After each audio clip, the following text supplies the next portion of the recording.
Hello guys, വൃശ്ചിക ചെറുപ്പ് മഹോത്സവം തുടങ്ങിയപ്പോൾ അമ്മയൊരാഗ്രഹം പറഞ്ഞു നമുക്ക് കാട്ടിലമ്പലത്തിൽ പോയിട്ട് ഒരു ദിവസം അവിടെ വന്നിരുന്ന് അവിടുത്തെ ഇതൊക്കെയൊന്ന് എക്സ്പീരിയൻസ് ചെയ്യാമെന്ന് പറഞ്ഞു. അങ്ങനെ ഞങ്ങൾ അവിടെ പോയതാണ്. അപ്പോൾ ഇവിടെ ഈ വൃശ്ചിക ചെറുപ്പ് അതോടനുബന്ധിച്ച് ഇങ്ങനെ കുടിൽ കെട്ടുന്നതും ആളുകൾ താമസിക്കുന്നതൊക്കെ നമ്മൾ കേട്ടിട്ടേ ഉള്ളായിരുന്നു. അപ്പോൾ ഞങ്ങൾ അവിടെ വന്നിരുന്ന വഴിക്ക് ഒരു ആൻറ്റിയെ പരിചയപ്പെട്ട ആൻറ്റിയുടെ റിലേറ്റീവ്സ് ആരൊക്കെ ഇങ്ങനെ കുടിലിൽ താമസിക്കുന്നതെന്ന് പറഞ്ഞാൽ നമുക്കതൊക്കെ പരിചയപ്പെടുത്തി തരാനായിട്ട് തന്നെയാണ്.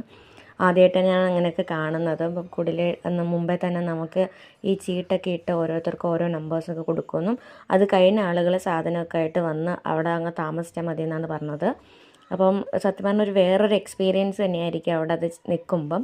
പിന്നെ അതിനുശേഷം അവിടെ ഡാൻസ് പ്രോഗ്രാമൊക്കെ ഉണ്ടായിരുന്നു. പിന്നെ നീണ്ട ക്യൂ ഒക്കെ നിന്നിട്ട് നമ്മൾ ഉച്ചക്കലത്തെ ആഹാരവും കഴിച്ചു.